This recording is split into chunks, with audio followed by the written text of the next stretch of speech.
So you'll be the last question, but I just want to weigh in on that for 1 second. So there's another word for master narratives. It's called history.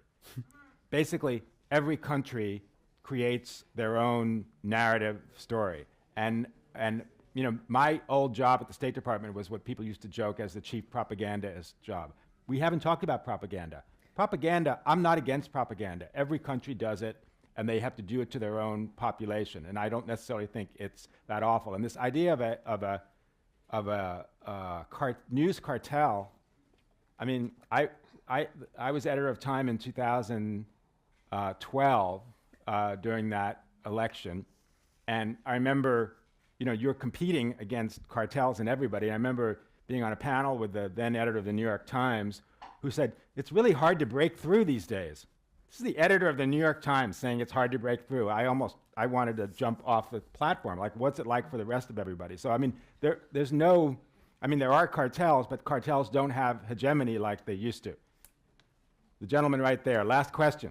I don't think you want to address an issue in terms of understanding what happened in the world.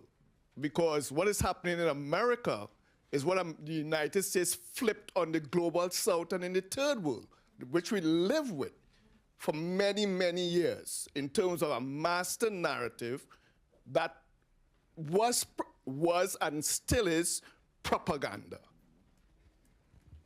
You know what? I hate last questions. Don't you? I usually just want to end something before the last question.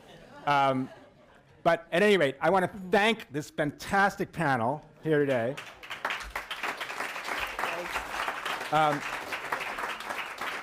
And I do want to say, I actually think, I mean, the talk about optimism, I mean, the optimism is all of you there figuring out how to teach your students about this and using some of the techniques and some of the sources that we've talked about here today. And I hope you're successful. Thank you very much.